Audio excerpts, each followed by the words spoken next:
This is exactly why I wanted to do this podcast with you. So many people haven't heard this story for years. Yeah. How did you find your purpose?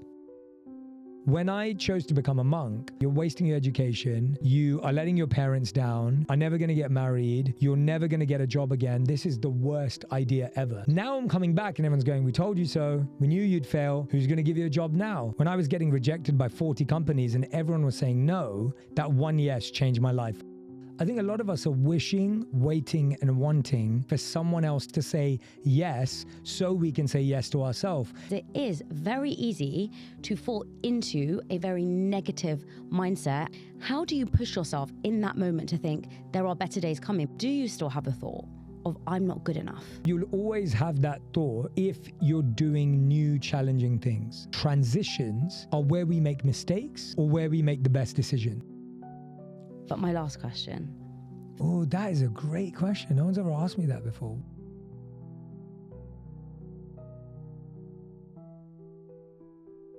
Hey everyone, and welcome back to another episode of A Millennial Mind, a podcast where I sit down every week to discuss things from mindset, self-growth, entrepreneurship, and extraordinary stories. I cannot believe that I'm introducing a guest today that really needs no introduction. I'm so excited to introduce you today to my friend and my role model, Jay Shetty, who has transformed the way millions of people think around mindfulness, love, and purpose. He's a best-selling author, motivational speaker, former monk, and the host of the incredible On Purpose podcast, one of the most popular podcasts in the world. Jay has spent the last few years helping people discover clarity in chaos, purpose in their passions, and love in all forms. But beyond the accolades, Jay is someone who is unafraid to tackle tough situations and share his personal story to inspire the rest of us to live more fulfilled life. From life in the monastery to becoming the global voice for positivity and transformation, I am so excited to share this incredible episode with you all. In today's episode, we'll dig into what purpose really means and how Jay's story and journey can inspire you all at home to either start a career that you love, find purpose in your daily lives, and to really live a more fulfilled and happy life. I cannot tell you how inspiring and motivational this episode is going to be, but before we get into it, my goal in 2025 is to reach 250,000 subscribers. And as you know, YouTube has been such a priority of mine. I know that number sounds crazy. Trust me, it sounds crazy for me too, but I'm so excited to invest so much time, so much energy, and so much wisdom into this channel. So if you enjoy these episodes and you want to see more from me on how you continue to grow, don't forget to hit the subscribe button so you never miss out on my new weekly episodes. Some of your favorite episodes so far have been relationships, love, self-development, neuroscience, and therapy. And I promise to keep listening to your comments and your feedback and to do what I can to bring you the content that you love every single week. Thank you so much for always supporting me. Let's get into this episode. Jay. Hello. Hey, Shivani, how are you doing? I'm great. I'm so excited for this. I know. I've been looking forward to this. This is a long time coming. Well, long welcome. overdue. Thank you for having me. Welcome finally to Millennial Mind. I've waited a long, long time to say that. And it's weird because I've had so many conversations with you personally. I think you are one of the most incredible human beings that I feel so lucky to be your friend. And I feel so lucky that I'll message you and you respond within like 2 minutes.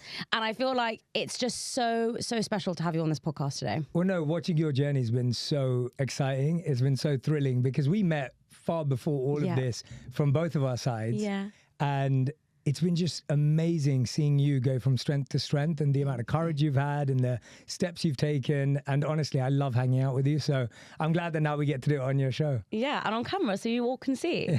I really want to start from the beginning because I think so often it's easy to look at where you are now and all the success that you've had in the last few years and really kind of not know where it all began and how you did it. And I think as someone who's still an early creator, I just want to learn from you. I want to know what it is that you did, how you think that's changed now, and what lessons you can share with us today. Because there's a lot of people at the moment who are wanting to be creators or wanting to start their own businesses. And I think so much of what you did can apply to their situation. Definitely. Yeah. So let's go back to 18-year-old Jay. Tell me how you were as a person. Oh, gosh. So I would say that I was, up until my teens, I was probably like a teacher's pet. Really? Extremely well behaved. Okay. Really good in class. good son, worked really, really hard.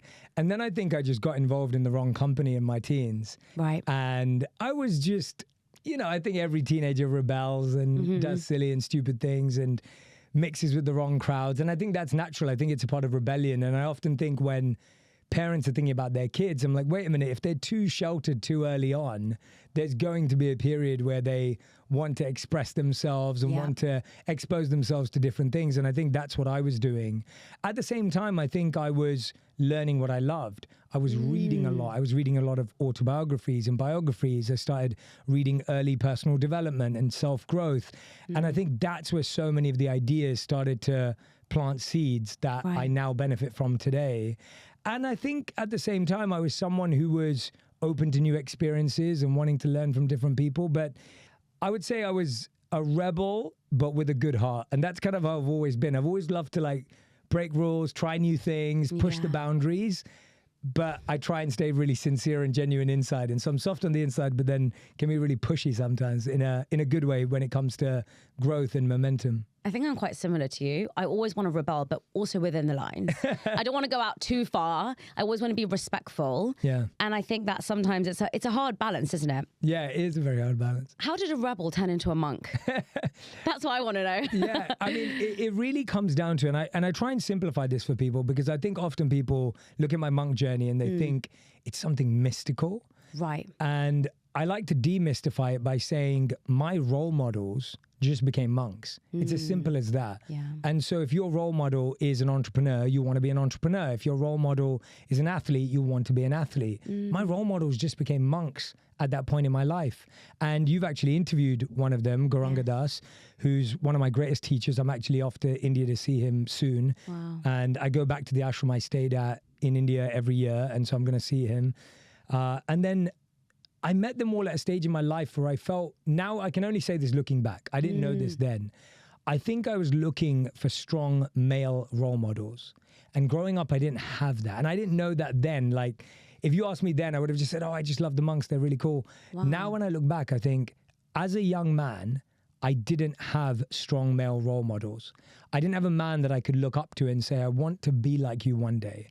I want to act like you one day. I want to display the qualities that you do one day. And when I met the monks, I met men who I believed were living these service-based lives, emotional mastery, mental mastery, and the ability to be kind and giving and generous towards others. And I think I got so attracted to that, thankfully, because I think the challenge for young men is you can also get attracted to the other side.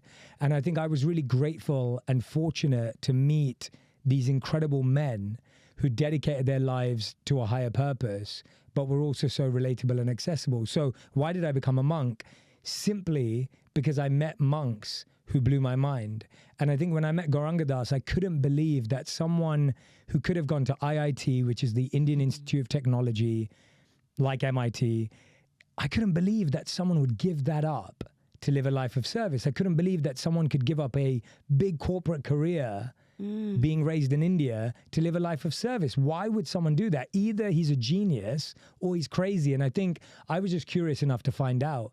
And so for me, it's very simple. And I really like to make that easy for people because I think people feel sometimes like, oh, you just got drawn to spirituality. And I was like, well, no, it was just him. It was an individual who just embodied so much goodness. But I look back at it and I go, I think when I was at that age, I'd met people who were rich. I'd met people who were famous. I'd met people who were beautiful. I'd met people who were strong. But I don't think I'd met anyone who was truly happy and even more deeply purposeful. And I'm so lucky that at that age, I got attracted to that. What you said is so powerful because it reminds me of my own journey. I remember seeing somebody at work. This is so random. She was like my manager's manager. And she was talking to a group of people.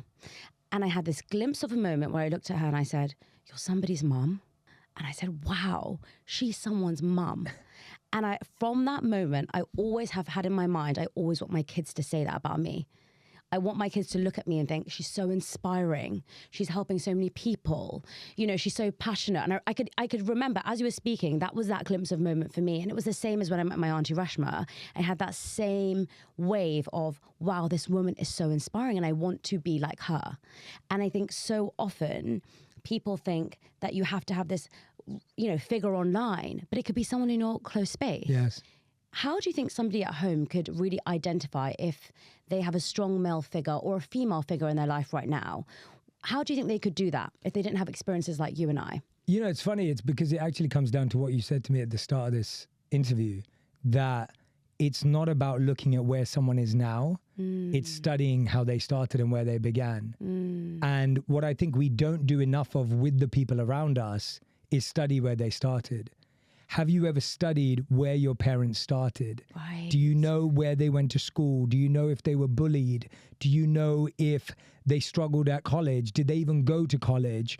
When they moved to the country they live in right now, how difficult what is? Where did they land first? Do you know how much their first paycheck was? Do you know when they first got fired? Do you know how hard it was to get their first job? Did they even speak the language? I mean, if you've not studied every tiny piece of information behind someone, then you can't really ever be inspired by them. And I think that's the mistake we do today. We envy people that we can't be like or that seem far away. And actually the only way to make someone who feels distant feel close is to study them. Right. Because when you study them, you see they had imposter syndrome. They were nervous, they were anxious, they had all the emotions that you experience. And all of a sudden, the greats seem really close. Right. And even the people in your own life. I remember, speaking of this, I remember a couple of years ago when the podcast was growing and I'd interviewed some interesting people, and I realized I'd never interviewed my mum. And I didn't do it on a podcast. I probably will at some point, but I did it at a dinner table. And I wanted to do that because I didn't want her to feel awkward. I can imagine if we brought our mums in the studio, they may freeze up or they may not know what they're doing. So we were at a dinner. It was my sister's 30th birthday. We were in Orlando. We'd gone to the Disney parks because me and my sister are big Disney fans. And we were having dinner one night, and I decided to just interview my mum with me and my sister there. And I just started asking her questions like, well, walk me through how you actually moved to England. I always knew you did that at 16, but let's really talk about that. Right. And all of a sudden, I had so much more context and respect for my mum. And even if you already respect your mum or respect your dad or whoever it is, you'll get so much more because you start recognizing that they've been through so much. And so to me, you have to study the people close to you and you have to study the people far to you. When you study the people close to you, it creates more gratitude and respect. And when you study the people far from you, it reduces your envy and creates more access to actually creating that for yourself. So study. Like that's the only way. This is why we're doing this today. This is literally the reason. Exactly. And that's what we're all trying to do, I think, is learn, but not learn from like where people are, but where they started. It's so interesting you said that. And I'm so glad that we have the similarity. I interviewed my bar. Oh, no way. On the show? No. Okay, yeah, that's what I thought. I was like, I've not seen that. Never. Yeah. And I think there's also this beautiful part of having that so personal. And this is really interesting. I'm going to share this really quickly. When we were in India, a guest cancelled. And I thought, gosh, a guest is cancelled. I'm only interviewing one person today, but I've paid for the crew. And I thought, let me interview my grandma. And I interviewed my bar, and all of her children sat on the floor because it was in the room. And everyone was hysterically crying. And they really got to understand her as a person, right? And from that, I actually had a new business idea where I thought, why don't I do this for people's parents, grandparents? Because so often there is a barrier when you do it for your own parent. There is a barrier when you do it for someone that you know, because they don't feel that they can open up to you. They perhaps don't want to tell you certain things. My grandma told me certain things because I'd kind of weaved them out of her, but there were certain parts that not everybody else knew. So it was really interesting. I haven't done that yet out of all the million things that I want to do. But it's really interesting to what you've just said about it allows you to really understand them at a deeper level. Yeah. The questions that you just talked about, I have never asked my parents if they got bullied. I've never asked them what they exactly did when they got here. You know, what was their day-to-day routine? I don't know. And actually, it would really make me have a lot more empathy, I think, for certain times that they've reacted in certain ways or the ways in which they brought us up. I think it would really allow me to understand them a lot more. So I'm going to definitely do that. So Yeah, I love it. I'd love for everyone who's listening right now or watching to book a date in with your parents, sit down with them. And a lot of us feel, like you said, and I love your business idea, because I think a lot of people do feel like, well, if I did that with my family, they're not really going to open up. Right. They may feel a bit awkward. And so I don't think it needs to feel like an interview. Correct. It needs to happen casually. Yeah. And it also needs to happen from a perspective of, I think it's really important for me. Yes. Like, I think it's really important for me. And if it's for you, then they might do it. If they feel it's about them, then they get all flustered. Whereas if you're like, I'm really trying to understand my roots. And also, what have I adopted from you? I remember once I was going through a really, really difficult time. Right. And it was really tough, challenging, a few years back. And I was on the phone to my mum, as I am on a weekly basis, very casual call. And my mum is not someone that I take my challenges or problems to because I live far away and I don't want her to stress out about me. Yeah. So she's not the person that I pick up the phone to and say, Mum, I'm really struggling. So I wasn't even saying that. She kind of had certain context. And she just said to me, she goes, you've always been strong. And I was like, what do you mean? And my mum doesn't give me pep talks, does not give me motivational affirmations, does not tell me to believe in myself. She's never done any of that. No, my mum has loved me with all her heart, but she has never done any of those things. Okay. So I'm like, this is weird. This is strange. What's going on? And she said to me, you went through so much even when I was pregnant with you. And it was just, and she was dead serious and really sober and very grounded when she said that. It wasn't like a light statement. It wasn't whatever. And I can tell you the subtext afterwards because some of it's private, but it was just hearing that from my mum gave me so much strength and confidence going, oh my gosh, I've been strong for a long time. And so I can get through this. And so I think when you're learning from your parents about the strength and courage they've had, you've adopted some of that. Wow, I love It's like, that. it's in your DNA. And so when you're learning about their challenges, you're also not feeling, oh my gosh, I'm not strong enough. You're actually thinking that mindset, just as you inherit trauma, you also inherit transformation. And I think we've started the conversation about trauma being passed down, which is really great to hear. But we also have to talk about the strength that's been passed down and the courage that's been passed down. And I think often we don't because we think it's only the negative that spreads. I love that. I was just thinking when you were saying that, every conversation I've had with a therapist, they talk about epigenetics and how trauma is passed down and we will feel these things. What about the resilience? What about the strength? What about the courage? You know, our parents, our grandparents, they're all immigrants. Yeah. They must have had to go through so much. And that's probably why so many of us have so much of that drive and courage and that strength to push through. I love that. I think that's so powerful. And I really love what you said about having your mum tell you that information. Sometimes we just need our mums, right? Sometimes my mum has been that person who, throughout my life, whether it's I've got C's and D's and haven't done well in my university grades or anything, has always been, you're going to be okay. Oh. You're always going to be okay. And I think that so often I take that for granted because I think, well, you're always going to say that. But sometimes it's my dad who has been so hard and so tough on me when he says, I'm really proud of you, I'm going to get emotional. It really means so much because I know that he's not just saying it.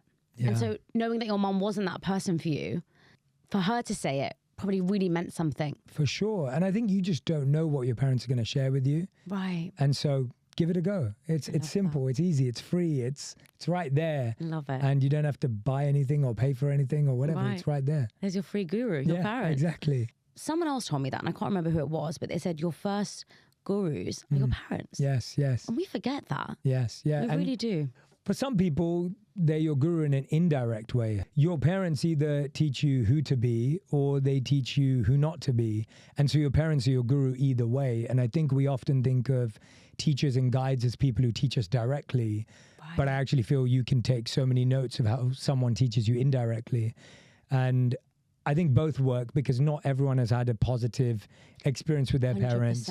Not everyone has parents who have affirmed their beliefs or loved them deeply. Yeah. And that can be really challenging unless you recognize that you got to take lots of notes of how not to be. And some people only have one parent who's like that. Yeah. Which can be a real big teacher because you can see what can I take from this parent, but what can I also learn how not to be from this parent. Yeah. Sorry, we've divulged so much. I know. Sorry. This is so powerful. I feel everything you're telling me. I want to make notes of this now. So get a notebook. I want to go back to, obviously, you then became a monk, right? And you lived in the monastery. And so much of what you teach us now is from that period, right? What I think people struggle with, and I think people struggle with this with every role that we see in life, is if you are a lawyer, you must do this. If you study medicine, you must be a doctor. If you are a monk, you must stay in the monastery forever. Otherwise, you didn't mean it. Yeah. And people say this to me as well. When I studied law and I wanted to then be a management consultant because I didn't want to be a lawyer, people were like, well, isn't that a waste of your degree? And I said, no, not really, because I did a degree so I can get a good job. And then when I wanted to do the podcast full time, people said, what about your job? What was the point of studying for all these years? And people don't understand that skills are transferable. What was one of the decisions that allowed you to, I guess, move away from being a monk? Because I struggled with that myself. You know, I've studied for all these years. You probably felt the same. I love being here. I've studied for all these years. Now, how am I going to move away from this? Yeah, I mean, it was the hardest decision ever because it was something that I felt, I've always described it as getting married because I was there for 3 years, lived as a monk for 3 years, and there was this feeling that this is who I want to be, this is who I am. And I think the challenge is monk life is all about self-awareness and it's all about deeply having self-realization. Now, picture this, and it's kind of, and I love your example of law. Imagine the whole point of what you're doing is self-realization, but you realize you're not meant to be a monk, right? So that is kind of where I ended up. There were lots of other things. I was having health challenges. I always say living communally with 30 to 100 men, depending on where you are, is really tough. Someone's alarm's going off at 2 a.m. when you're trying to wake up at 4. I'm a light sleeper. I wake up. I'm now up for 2 hours. I'm losing out on 2 hours of sleep. Wow. You eat what you're given. It's not designed for your body or your mind. Today, I think we're talking so much about what individual needs are when it comes to protein and good fats and all of this kind of stuff. You're eating the same diet as everyone else. You're sleeping on the floor. For some people, their body reacts really well to that. Some people, it doesn't. If someone's got a cold, everyone's sleeping next to them. You don't get to go and sleep somewhere else. If you have a low immune system, you're going to catch a cold. So my health was massively impacted. I was also testing and trialing lots of quite intense meditations because I was fascinated by the depth of the mind and where you could go. And so whether it was fasting, whether it was whatever it was. And so for whatever reason, my health was challenged. And at the same time, I was thinking to myself, I really love sharing this wisdom. I love teaching this wisdom. I love studying this wisdom. But maybe that's the part I love about being a monk. And the other part I love is the deep meditations and the mental mastery and the service mindset. And if I'm honest with you, Shivani, it was so hard to leave because it was almost like an ego death. And it was like a bullet to the heart because you've wanted to dedicate your life to this noble cause. You realize you can't physically because of your health, and you realize you can't emotionally because it doesn't feel right anymore. And now everyone who is already a naysayer, I think this is the part that I find so fascinating, that when I chose to become a monk, no one thought it was cool, interesting, relevant, right, good. Everyone thought it was a bad idea. My extended family was like, you're wasting your education. You are letting your parents down. You are never going to get married. You're never going to get a job again. This is the worst idea ever. And all my friends at school were really confused. All my friends at university, they were like, well, why are you doing this? Like, we're all getting jobs in the city and you're turning them down. And so when you're talking about switching from law, it's that even then there was that switch. Now I'm coming back and everyone's going, we told you so. We knew you'd fail. Who's going to give you a job now? Right? The attitude when I was coming back, apart from my parents who are wonderful, everyone beyond that, my extended group was just like, well, yeah, of course you were going to fail. Like, who's going to do that? And now what? And I remember my parents like kind of shielding me from the brunt of that, from the community, because we know the community can be quite judgmental.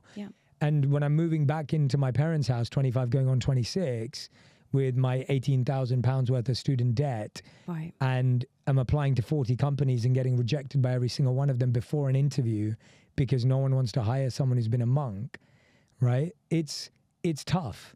And so I didn't come back to a plan or an idea. I came back to confusion. At the time, I probably didn't even admit it. I was depressed. Because I just didn't know now what my life was going to look like. And so it was tough. It was one of the toughest decisions I'd ever made at that point in my life. And it was a very low period in my life because I'd be, for example, washing up the dishes at 7 p.m. at home after dinner, and I'd be thinking about what I would have been doing at 7 p.m. as a monk. And then I'd wake up in the morning, and for the first month, I was listening to Drake again, catching up on every TV show I'd missed, eating like loads of chocolate and sugar and everything I'd missed out on.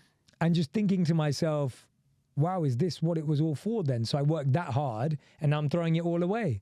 Like, so I went back into all my old habits and just thought, well, this is it, right? Like no more mindfulness, no more meditation. And it was only probably a month or a couple of months in when I said to myself, I've actually learned every coping skill and every mental mastery skill that I need.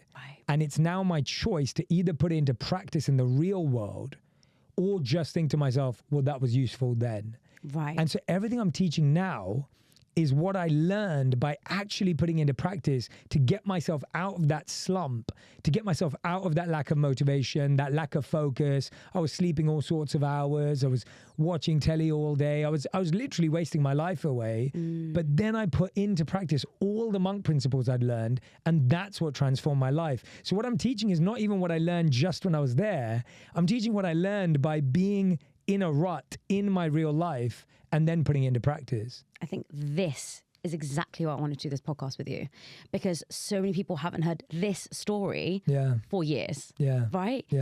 How old were you? 25, 26? Something like that. Yeah, I left in 2013. How old are you now? I'm 37. Everyone who's listening and watching at home, do you see that if you actually put your mind to something of the things that you already know, you have two choices in life. I can either learn from the things that I know, or I can say, I'm not worthy, I'm not good enough, it's not going to work for me. And look at how your life has changed in 10 years. It's crazy. And I think so many people feel that sense of, I can't get out of this rut, I'm not good enough, I'm not going to be able to do it. Everyone else is telling me that I'm rubbish, I've let everyone else down, they were right. We listen to other people's perception of us instead of listening to who we really could be, right? Yeah, and we're waiting. I think a lot of us are wishing, waiting, and wanting for someone else to believe in us so we can believe in ourselves. We're waiting for someone else to say yes so we can say yes to ourselves. And I realized in that moment when I was getting rejected by 40 companies and everyone was saying no, it was never gonna, it would, first of all, I'd say it takes one yes from the outside to solve your life. So I think that's really important. And that was needed at that time when I finally got a job. That one yes changed my life, was very important. And at the same time, what I realized, though, was I had to put myself in those positions. I had to learn the skills. I had to take on the feedback. I had to mold. And one thing I've realized about me that I think has helped me the most, if I had to say there was one habit that I think I've developed that has transformed my life, is that I will test and try and experiment more in 30 days than someone potentially will in 3 years. And so if I wanted to figure out what I love doing this year, then I would try something new every week for 52 weeks. And therefore I will have tried 52 things this year versus trying one thing this year, one thing next year, maybe a couple of things the year after. So you've tried 4 things over 4 years versus 52 things in 1 year. Now maybe I'm exaggerating a bit. Let's try one new thing every month. I've still tried 12 things this year versus 4 things over 4 years. And the people you see growing the fastest in anything are just testing, trying, and experimenting more than you are. And they're doing it much quicker. So the only way to get successful, get out of where you are quicker, is to do more, test more, try more consistently, and then you find the momentum, and when you find it, you double down on it and everything changes. And so that has transformed my life more than, it was like, okay, I'm applying to 40 companies, let's keep applying. What industries am I not looking at? You know, what stepping stones am I not looking at? Who have I not looked at in my network? If I'm doing all of those things at the same time, something has to work. It's the law of odds. We're just not knocking on enough doors. We're not taking enough shots. We're not trying enough. And in our heads, we're thinking, I'm trying so hard. And that's true. You are trying so hard. But while you're trying so hard, remember that you are getting closer. Yes. And I think the problem is when you're hearing no, no, no, no, no, you think you're moving further, and actually you're getting so much closer. And that's what it's going to take. And I think once you feel that once, you realize now this is just a cycle of life. You're going to have to keep doing it for the rest of your life. Thomas Edison tried that story where he tested the light bulb, right? Yeah. 100 times, and it was like the 101st time that he got it then in the end. And so often we think those 100 times are wasteful. They're teaching you something, right? Which is why on the 101st or 5th time, whatever he did it on, it worked. I actually want to go back to that moment when you're at home. I think a lot of people can relate to this, right? They've just lost their job. Their parents aren't telling them something, but they feel that they're disappointed in them. Or their friends feel that they no longer want to invite them out or take them on holiday or whatever it is, because they don't want to put their friend at jeopardy of, going into debt or something. What do you do in that moment where you yourself feel disappointed in yourself? Others feel disappointed in you. You're getting rejected by hundreds of people when you're applying for jobs. How do you push yourself in that moment to think there are better days coming? Because it is very easy to fall into a very negative mindset and for it to really impact your mental health. I've had this really simple tool that's helped me. Whenever I have a thought, I ask myself, is it useful and is it helpful? And if it's not useful or helpful, I try and find another thought. And I think the challenge is when you have a thought and you believe it immediately, and you start living it immediately, and that thought becomes a habit in your life, and you keep repeating that same thought. So studies show we have 60 to 80,000 thoughts per day. 80% of them are negative, and 80% of them are repetitive. So you're not only having lots of thoughts, you're having lots of the same thought. I'll give you an example. You wake up in the morning, and your alarm goes off, and the first thought you have is, I'm so tired. Right. And I'm sure we all have this thought.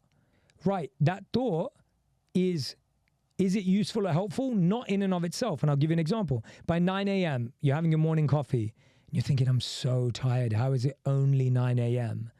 Now it's midday. You're thinking, gosh, I'm going to have to get lunch in a couple of hours because I'm running late. Like, I'm so tired. You've had that thought 3 times.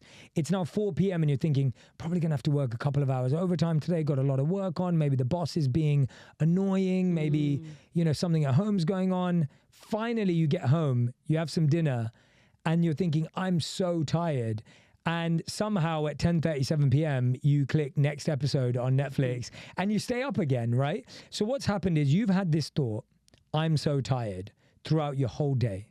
You've had it 6 times. And by the way, that thought for most people lasts months, which finally leads to burnout. I'm so tired, I'm so exhausted, I'm done. That's how that thought evolves. So what do we do with it? How is it useful and helpful? Well, it's useful if I say, I'm so tired and I'm going to get an early night tonight. I'm so tired and I'm going to cancel my weekend plans because I need to rest.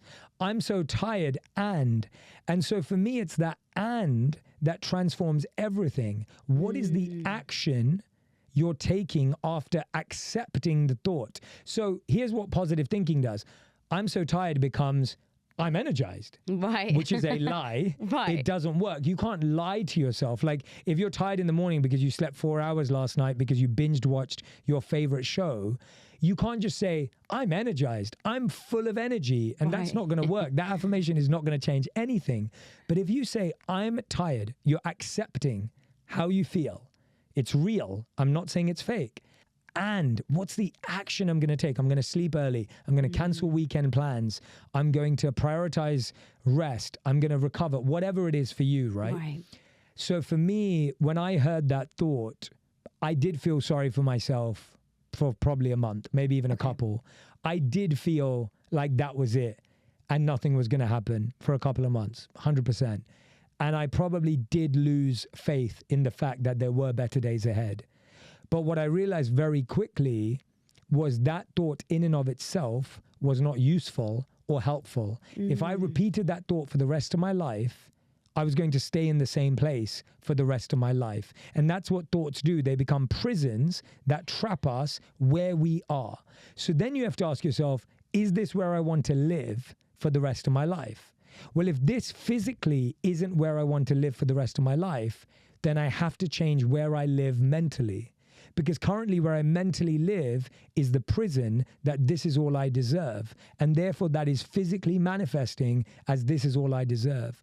So for me, I shifted to saying, what do I need to do? So I was like, I don't feel I know enough about the real world anymore. Okay. Like, I don't think I know enough about business anymore. I'm applying to all these jobs, but do I actually know anything? I haven't been connected to all of this for years now. What do I actually understand? And at the same time, am I deepening my faith, my spiritual roots, and my meditation? So I would wake up, I'd get dressed up as if I was going to work, and I would go to my local library or a university library every day. No way. And I would sit there and I would have two books. I'd have the Bhagavad Gita, which is the spiritual book that I studied as a monk, and other texts, spiritual texts. And I'd have personal growth and self-development books. And I would sit there and read them as if it was my job to study. And I did that for weeks on end because that's what I found to give me a sense. I woke up, I dressed up, I went out to a library at a university or at my local library, sat there with a bunch of books and read and studied. And then slowly, here was the kicker, I started to apply just one principle from each per day. Just one thing that I was reading, one thing that I was learning. And that's what changed my life. So it wasn't that I changed my life because some miraculous thing happened. Yes. It wasn't I changed my life because something amazing happened. It was simply the repetition of changing my thoughts. And by the way, I still have to do that today. It's not like I did it then and now my thoughts are perfect. I still have to do this today. And sometimes I think I want to go back to those days where I just did that because my thoughts were so powerful. And this isn't me saying your thoughts change your life because of some magic. Your thoughts change your life because that's where you live. You live in your mind. Yes. And so the mind manifests whatever you see outside because that's where you live. So if I live in a world of no one likes me, everyone hates me, the world is against me, I'm now going to notice that wherever I go. I can go on the tube and notice 3 people who ignored me. I can come into this room today and feel shy and scared. I can walk out of here and feel I did terribly. Or when I walk around, and again, I'm not telling you to think positive. This is a really important point. I'm not saying now you walk on the tube and go, everyone's wonderful. Right. No, I'm going to go around and notice how there's goodness in the world, even in the harshest ways, even in the hardest of places. I'm going to try and leave every place cleaner than I found it. I'm going to try and leave every person happier than I found them. I'm going to try and leave every space more energetic than when I walked in. You know, when people say your heart is full, I feel I'm bursting with energy. I feel so inspired. I could cry. You know, when you feel like you could burst out crying. I don't know if you've experienced this when you interview people. I feel there's so much of what you're saying that I feel so inspired by. Thank you. And part of me now wants to use this holiday period to do exactly what you just said. I'm probably going to do that myself. I love it. Have the Bhagavad Gita and a self-development book. Also, see the parallels. Yes. Right? And implement. You can read as many things as you want, but unless you're implementing them and seeing how you can actually apply them to your life, you will not change. But I love this idea of the fact that you studied for so long and that you still study today. And people don't know that about you, that you read so much and you're still always learning. And I love that. I really want to talk about, though, how you said how you apply that and onto words. What if you ever had a thought, and do you still have a thought of I'm not good enough? Do you ever have that thought anymore? I feel you'll always have that thought if you're doing new challenging things. If you do the same thing for the rest of your life, you'll never have that thought because you know how to do it. Right. Right? If someone said, do 2 + 2 is what every day, sure, you're never going to feel I'm not good enough because you know how to do that. But if someone asked you to now study, you know, quantum physics or whatever it may be, you are going to have that thought. So that thought is the sign of you doing something new. It's the sign of you challenging yourself. It's the sign of you being in the stretch zone. It's the sign of you being in the growth zone. So when I have that thought, which I still have that thought today, I know it's because I've put myself in a new space. So I see it as a positive thing. And here's what I've learned about that thought. That thought is just a sign to me that there's a skill I haven't learned, a habit I haven't mastered, or a mindset I haven't built. And simply by getting to know that skill, that habit, or that mindset, that thought will go away. So that thought doesn't go away by me making up stuff. It doesn't go away by me saying, I'm good enough. Right. I'm a great person. I've done it doesn't go away because of that. All that does is maybe pacify it for a few seconds. What really lets you overcome it is doing hard things. So if you say to yourself, look, I feel uncomfortable walking into a room full of strangers and I have social anxiety and I never know what to talk about and there's loads of awkward pauses. Well, why don't I pick up a book on communication or conversation starters? Yes. Or why don't I watch a podcast on not just how do I build self-confidence, which is a huge thing, but how do I actually just build the confidence to ask better questions? Right. Maybe I'll be more interesting if I'm interested, and maybe people will be more interesting if I'm interested.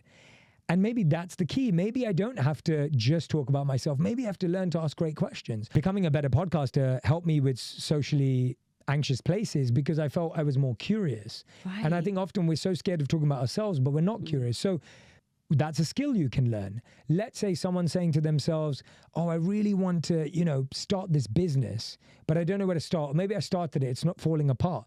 Well, let me go and shadow an entrepreneur. Let me go and get some work experience. Right. Let me go and interview some entrepreneurs and figure out what they're doing and what they did on day one, not what they do now. Not how did you buy your jet? Right. That's an irrelevant question. It's useless to you. It's no, what did you do when you had no money and you were just starting out? What was the first thing you did?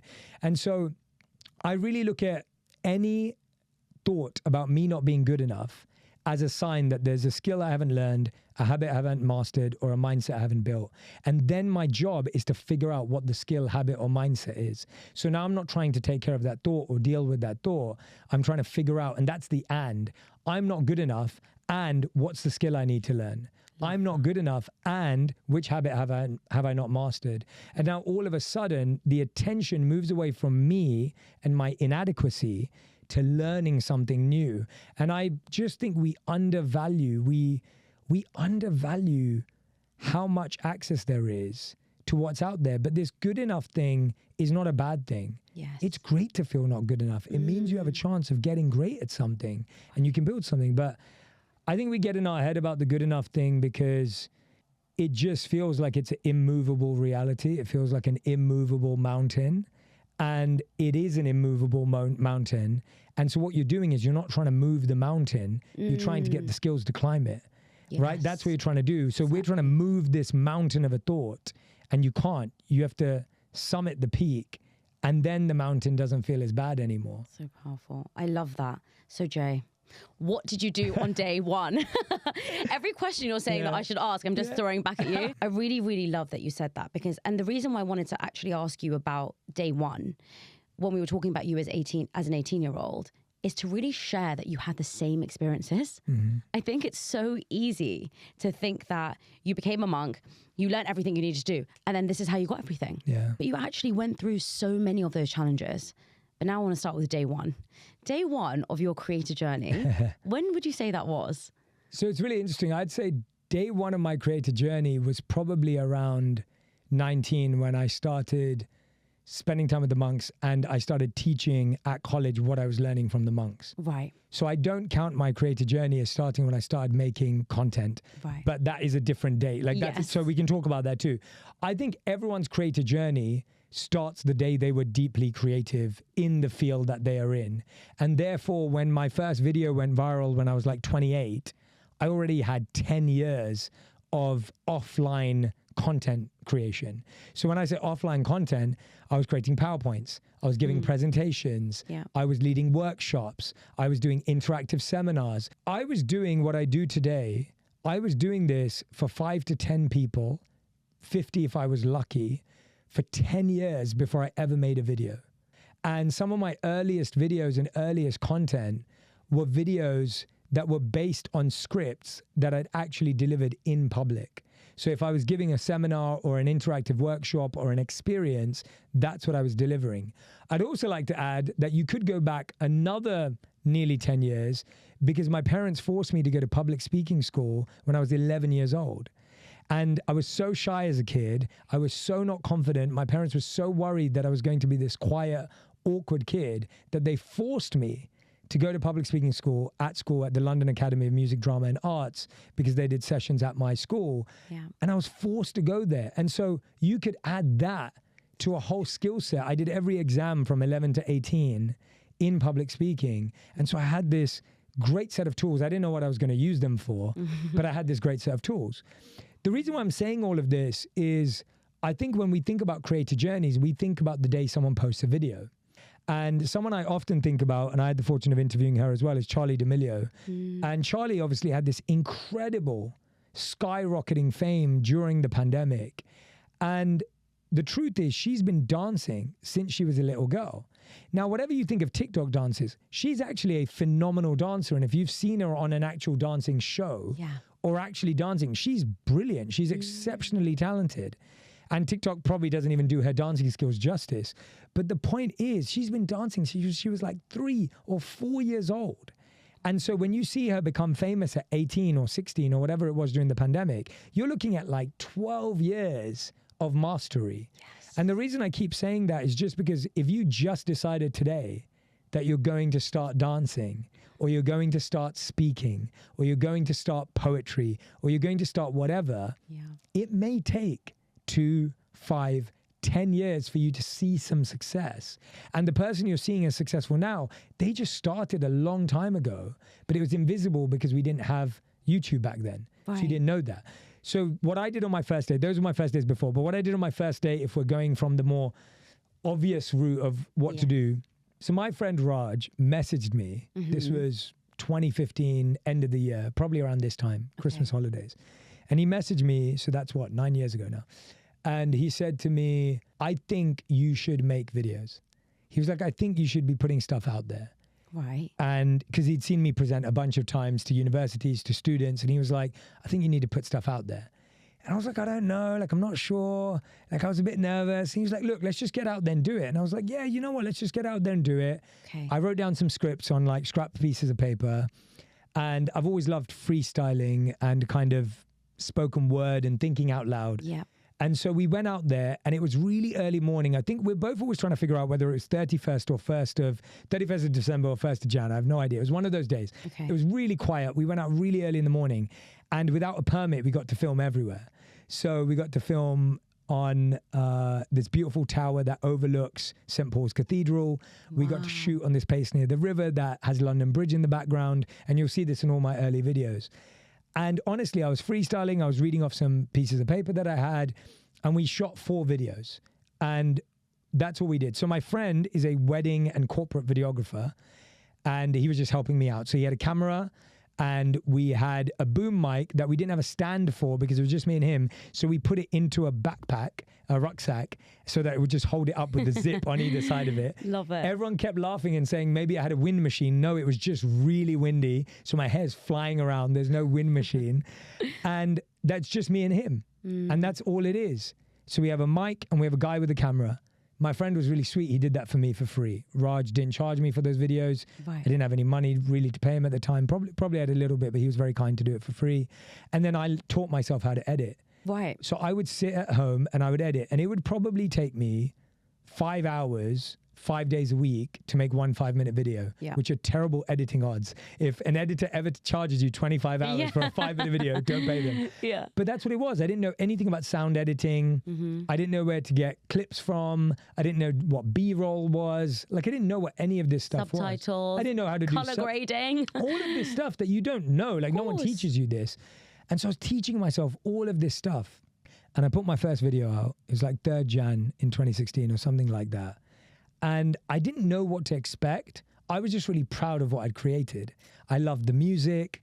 I loved the flow. I loved the imagery. I just really liked what I'd made. And I put it out there. And all of my friends immediately responded and said, can't believe you posted that. You talk too fast. The music's too loud. I'm not sure what your plan is with this, right? It was this really negative view, but I knew I'd created something I was really proud of. I really, really liked it. And I thought to myself, I just have to trust myself because I really like it. So I didn't think about deleting it, or even if I did, I left it up there. That video probably did like 100 views, 500 views, something like that on YouTube, which was amazing to me. I was like, this is brilliant. And within a week, maybe it had done like 5,000 views. And I was like, this is amazing, right? I was really happy with it. So I kept posting every week. And I would post it every week. But here's the thing I'd do. I'd email it to everyone I'd known that might find it interesting. I'd put it out on Twitter, and I'd tweet my videos at radio hosts, at TV presenters. I would just share it with anyone and everyone because I was proud of it. I thought it was good. And sometimes I had people come back to me and DM me and say, Jay, yeah, I don't think that video is that great. Like, not sure about it. It's, you know, it's okay, whatever. Right. And so I was dealing with a lot of people online. Obviously, it was getting some views. There were some positive comments too. But the people that were reaching out directly were not saying great things. But the comments started to be like, this is exactly what me and my friend were talking about yesterday.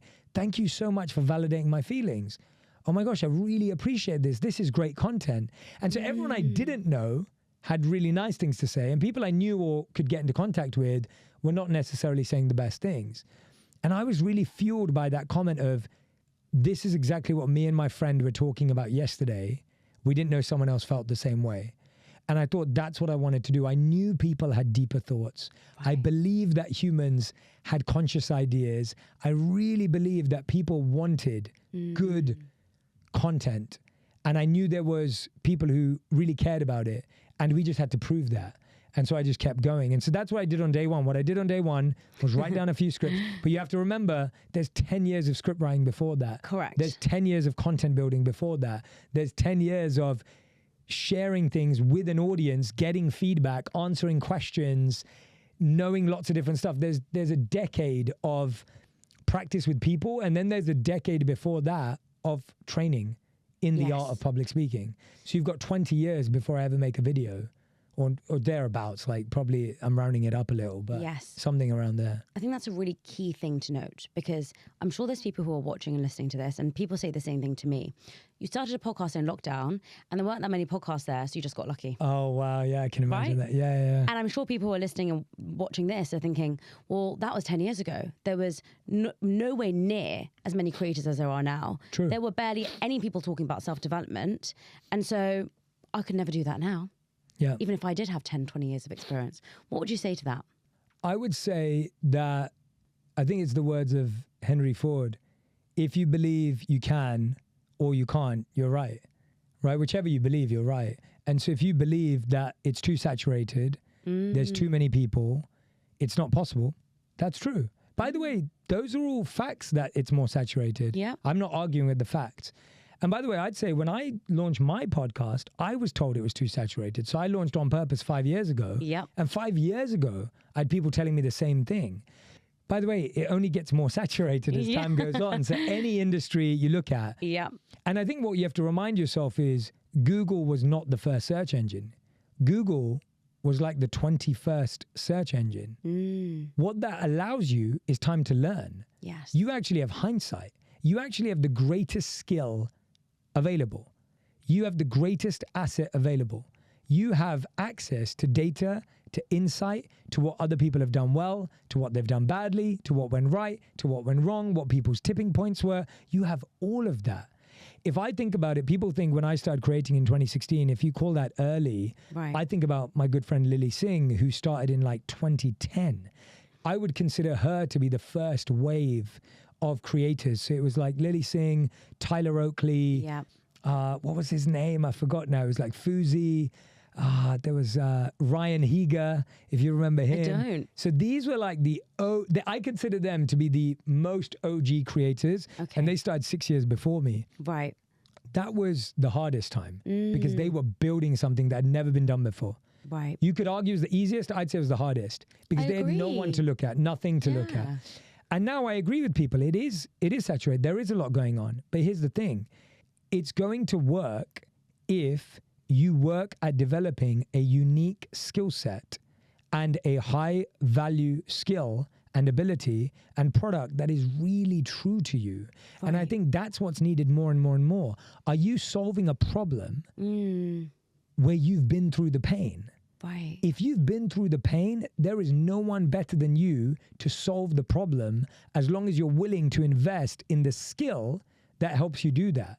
But if you're building a product or creating a podcast where it sounds like, is like everything else and everyone else, then it's going to be really hard to stand out. So true. Because we were rewarded at school for fitting in, but in life, we're rewarded for standing out. And so you have to ask yourself, what makes you stand out? What is unique to you? What is your journey? And then you have to find a way to make it relevant, relatable, and accessible to everyone else.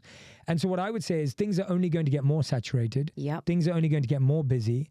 If you want to do something, start now. But remember, have you learned? So there's 5 steps that I recommend for anyone who wants to do something.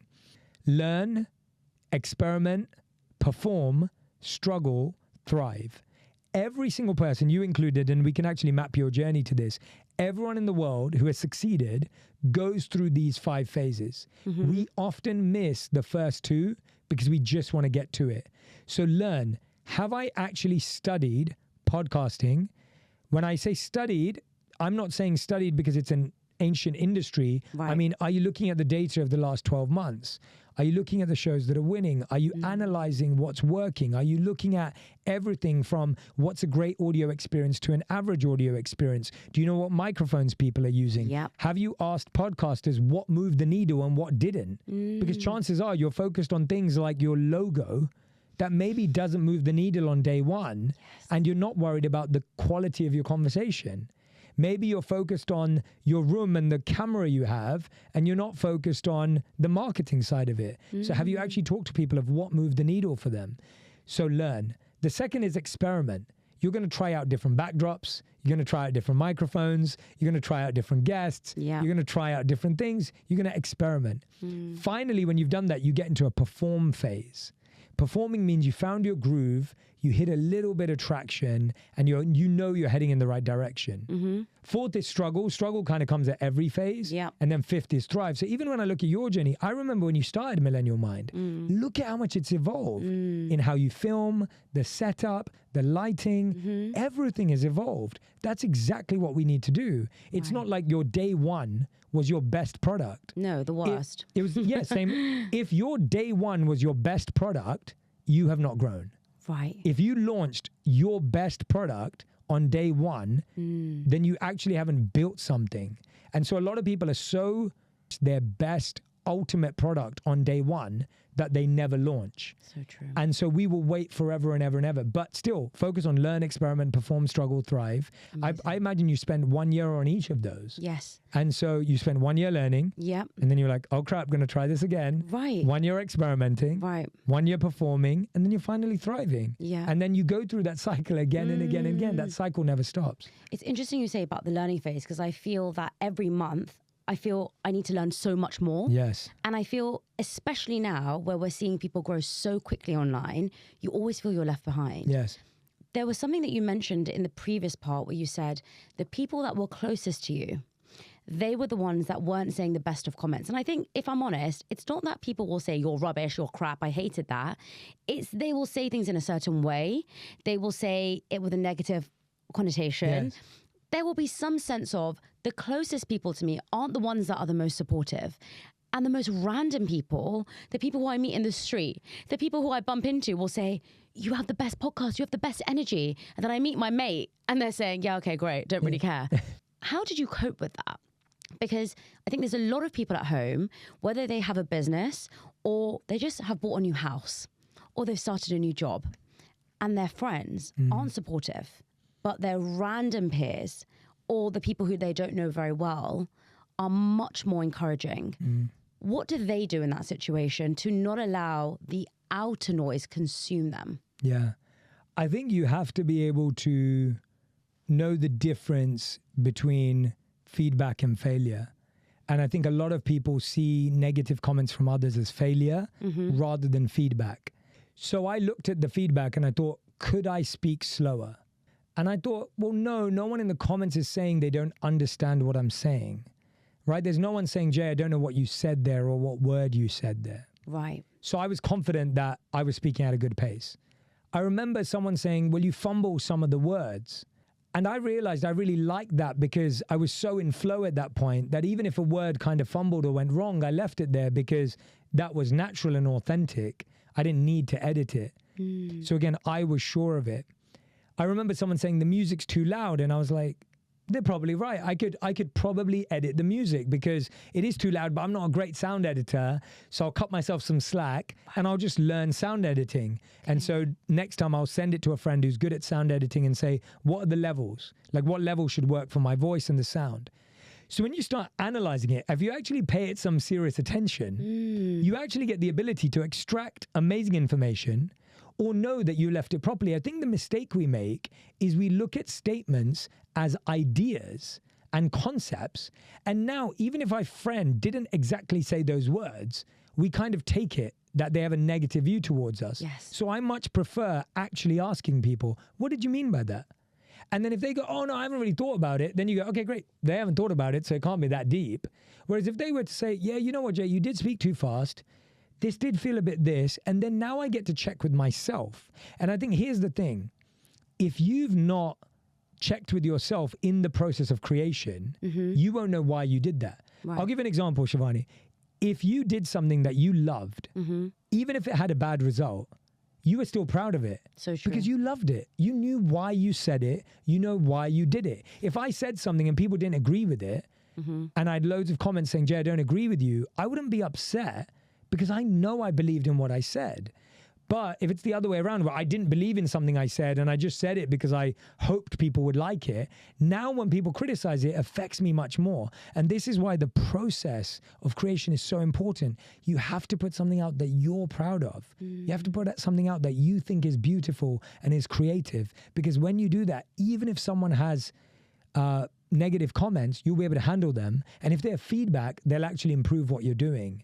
And so to me, it's about that confidence and that trust in yourself that I'm creating something I value. And I think the problem is when you just start creating what other people value or don't value, and now you're lost. Right. And so I think create things that you're proud of, create things that you think are spectacular, and know why you did that. I think that's the key. If you know why you did that, if someone said to you, like, why did you choose these colors? Why did you choose this studio space? Why are we sitting at this angle? Right. If you've thought about all those things, then you don't have an issue with it. But if you haven't thought about any of those things, all those things start to poke at the gaps. And so to me, I'm always thinking about, why am I doing this? Right? Why am I, like, I think, and that's partly it. Like, you know, when people have said, like, oh, like, you know, you used to be a monk and now you live a very different life or whatever. It's like, I'm trying to show, this is my why. My why is I want people to know that you can be spiritual and successful. Right. I want people to know that you can be a good person, you can do good, and you can do well. I want to show that there are no discrepancies between being mindful and thoughtful and strategic and focused. Right. And that's my why. Right. So it would be a lot easier for me to act spiritual, pretend to be spiritual, dress spiritual, all those things. Right. I choose not to, because I'd rather be authentic and be who I truly am, even at the expense of people questioning that. Because to me, the most inauthentic thing would be to play the role. And so I think I look at that as a tiny idea from why are you putting this video out, all the way through to why do you live the way you do? I love it. And when I'm hearing that, I'm thinking, it really relates to me, because I think what I talk about a lot is not conforming. Yeah. And I love that idea of, I don't have to do exactly what a monk is to be a monk. I don't have to do exactly what a podcaster is to be a podcaster. And even now, we still want to label people constantly. Yeah. And I love that you challenge that in your own way. Yeah. I think the point is everyone is actually a paradox. They are. So most of us are all layers and levels of everything. Yes. If you drew a Venn diagram, you wouldn't just be two things or one thing. You'd be all these things and you'd be the intersection.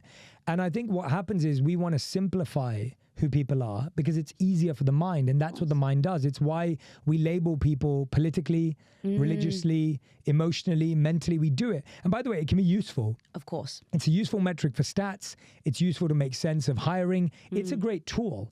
The problem is when we do it with humanity, it doesn't make sense. And so I'm not saying that, again, everything is allowed to be both. You know, we need stats data, and we need the ability to be specific about people's types and whatever else it may be. And at the same time, we need to be able to let it go. Yeah. And the point is, do you know when to follow the prescriptiveness, and do you know when to allow it to be open? So true. It's about both and, not either or. Yeah. I really want to explore that journey that you talked about in terms of uploading something on YouTube, it growing steadily, having a mixed range of feedback, right? Some people encouraging you, some people being, what are you doing? You also exploring this new chapter of your life, wondering where this is going, what exactly you're doing. Yeah. Talk to me about how you really grew your own personal brand, found your purpose, and started the podcast, because it's very clear to me now you have a very clear purpose. Yeah. But I'm sure when you started, it wasn't so clear. How did you find your purpose? When I launched the first video and the first set of videos, I was working a full-time job. So I believed that I was going to work a full-time job for the rest of my life, and that these videos would allow me to do what I loved on the weekend. Right. And I thought, this is beautiful. I get to work a full-time job. I get to make these videos. Maybe when I do a session in the city, which I would teach mindfulness often or teach from the Gita, then maybe 50 people turn up, maybe 100 people turn up because they saw the videos. This is perfect. Right. Like, this is the perfection of my life. Yeah. I don't need anything else. I'm so happy. And I think there's something about that I was happy when I was 21 speaking to a group of 5 people. I was happy when I was 28 putting up a video, getting 500 views. None of that was ever a lack. And I think the challenge today is we've seen so many people succeed that everything is not good enough anymore. Whereas if you look at your life as, this is better than where I was yesterday, and this is better than where I thought I'd be 10 years ago, now everything's a win. Yeah. And so you can either look at your life as a loss or a win. If you're looking at everyone else, your life will feel like a loss. If you're looking at where you were yesterday, your life will feel like a win. If you look at where everyone else is who started 10 years ago, which means they're 10 years ahead, life will feel like a loss. But if you look at where you were 10 years ago, life will feel like a win. And if you realize that where you are right now is 10 years behind that person, and you're willing to put the work in for 10 years, you could get there too. Yes. And so life is a loss or a win. And so for me, I, at the time, remember thinking the only way for this to grow is for this to be seen by more people. Okay. That is the only way. And what I would do, like I said, is I would send it wherever. I would send it on my internal social media network at the company I worked at. I would send it out to all my friends and family to share with whoever they wanted. I would ask anyone and everyone that possibly knew, hey, if you like this, can you pass it on? And by the way, some people responded and said, Jay, can you take me off this messaging list? I don't want to be involved. Right. And some people said, Jay, this is amazing. I'm going to send it to like 20 of my friends. Wow. And so you're always going to get both of those. And so I just kept going, and I was respectful of people's spaces. And what was amazing that happened was my global HR leader at Accenture, she showed it to Arianna Huffington at Davos. I wasn't there. I was in London. And my global HR leader saw it. She was friends with Arianna Huffington, and she said, look what one of our guys is doing. And Arianna, thankfully, really liked the video. Yeah. And so she sent 2 of her right-hand men to come and meet me in London. Oh, well, actually, they didn't even come to meet me. They were passing through London, and we got to meet. And so Danny Shea and Dan Katz, who became 2 of my closest friends who I love, and they came to meet me, and I was like, guys, I'm ready. Offer me the job. I was like, give me a job. I will do this for whatever money you pay me. Right. I'm in. Right. By the way, this is after me applying and sending my video to media companies in the UK, people not responding, even people at the HuffPost in the UK saying, Jay, we don't really have a budget for this kind of thing. We don't know if anyone would like it. And all of a sudden it's with Arianna Huffington. Hold on one second. So when you were sending it to these people at these media outlets, what did you want? Did you want a job to be doing it? No, I was saying 2 things. I was saying, hey, would you like to share this on your platform for free? I don't want anything. Or does this prove I have some skills for a job that maybe I could do some video editing or whatever it was for you? Right. Like, I was willing to start anywhere because I was just like, I need to get into the media industry because that's the only thing that's going to help this grow. Got it. And so I'm trying to reach out and seeing if I have the skills to do this. And I'm thinking, hey, I'm in consulting. If I can move into media, then it would be more natural for me to be able to do this full time. Wow. Okay. And so I'm sending it out to all these places, and I'm getting rejected before an interview. No one's even replying to my emails. And finally, Arianna Huffington's team comes across, and I go, guys, give me a job. And they said, Jay, slow down. They were like, we'll share your videos, but let's see how it goes. And I'm like, all right, great. You can share my videos. So for no money, for nothing at all, they shared my first video. And my first video did 1 million views in 7 days. And I was over the moon, and they were like, it's okay. They weren't that impressed. They did that across their videos. I was like, over the moon. I would still be like, I was like, wow. this is incredible. Like I'd gone from doing 5,000 to 10,000 views on YouTube to doing 1 million views. Right. And then they put out my second video. My second video did 1 million views in 24 hours. And they were like, this we've never seen before. And that video alone probably has done like, I don't know, maybe that video alone did like 300 million views on multiple platforms and things. What was the video? It was Changing the World Starts With You. That's the name of the video. Wow. And it starts off with a beautiful quote from the Dalai Lama and Albert Einstein. And it's this, one of my favorite videos I've ever made. And then my third video was another video that did 1 million views in 12 hours. And then the fourth video did 1 million views in 4 hours or whatever it was. Oh my God. And all those 4 videos, gosh knows how many views they've done. And so then after that happened, I pestered, and I was reading these the other day just to take a trip down memory lane. I pestered Danny Shea every day for 30 days saying, give me a job. And I was like, how can you not? Like, I was like, these are astronomical views. You've told me they have beat every record. I want to do this full time and I'll do it for free. I'll move to New York. I'll do whatever. Like, I just want to do this. This is obviously my calling. Right.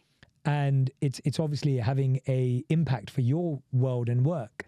And I would email Danny every day. And Danny said to me, he's never met someone more persistent than me, that he knew I had it in me, but it was my persistence that won me over. So here's a really important lesson for everyone. You can be really good at what you do and the results can prove it. People still need to be convinced. I think we live in this world where we think my work should convince people of where I should be. Right. And if my work doesn't, then I don't need to push it. People just don't work like that. People are busy. They've got things going on. And Danny, who's one of my closest friends now, like we don't see each other enough, but I could talk to him, call him anytime, changed my life because I pestered him. And I wasn't ashamed to do that because I believed in what I was doing. The facts spoke for themselves. We were getting the views and it was just on their platform. We weren't doing anything.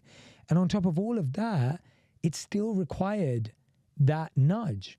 And so that gave me the confidence to believe that I should never expect someone to just do things that make sense. I think we want people to work with common sense. Right. But common sense doesn't work that way because everyone's busy and there's lots going on. So finally, Danny organized for me to get a job offer.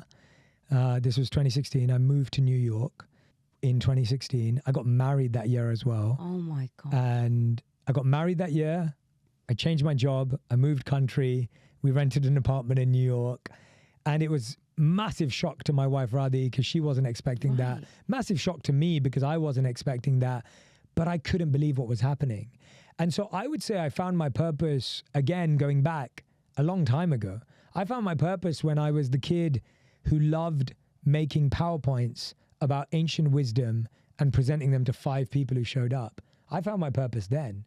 My purpose just got scaled in 2016, but I was doing it since, much, much earlier. So I don't think I found my purpose when the videos took off. I was happy and content and had found what I believed in and loved much, much earlier in life. And it was just beautiful to see it be received by this many people. And I'm so grateful to all the people who for those years, like when I was creating Facebook videos, we were probably doing somewhere between 50 to 350 million views per video for 2 to 3 years on Facebook at the time. And I'm so grateful to each and every person who liked, shared, watched, commented on all those videos, because all of it was built from a place of how can I help people be happier, healthier, and more healed?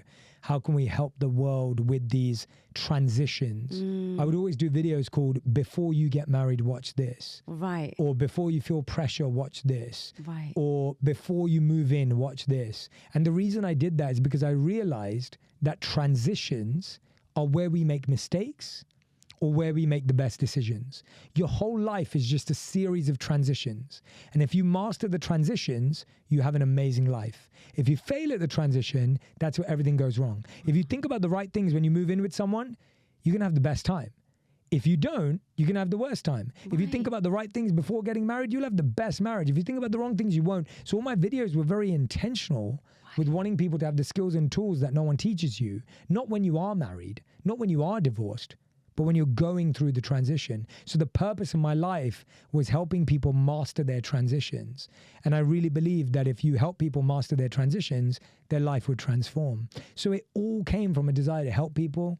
Started with helping 5 people.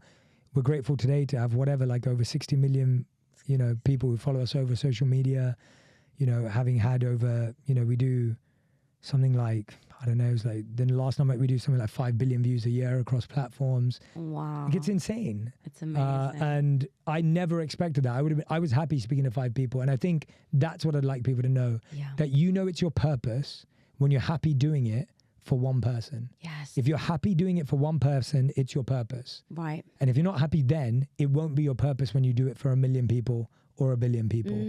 Because that's what purpose is. Purpose is something that's so satisfying that it feels fulfilled and fueled by the act of serving one person. Your passion is for you, your purpose is for others. And when you use your passion in the service of one person, that's your purpose. And if you can actually do it deeply for one person, the world will trust you with a lot more people. There's so many things I want to ask you, but please. I want to go back to that. Sorry, I went on. No, I want to go back to that point because, I actually remember you tagging me on Facebook. Yeah. You would tag us in so many videos and there was like a long list of people. I remember it now.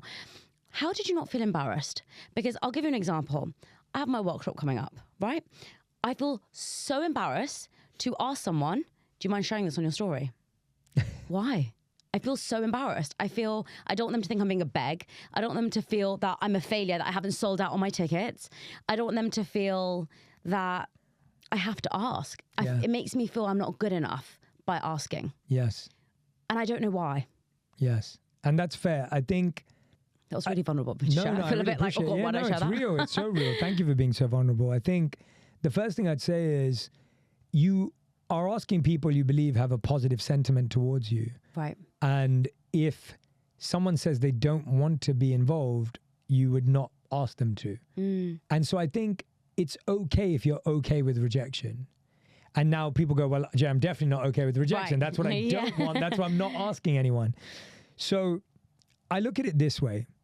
If I ask someone, if I've never done anything for them, if I've never supported them, if I've never gone out of a limb for them, then chances are they probably will say no. And that's what the first thing I look at is how much have we done for others' passions? Now, by the way, someone else's passion may be much smaller than yours. It may be tiny. Right. Did you show up to their birthday? Yeah.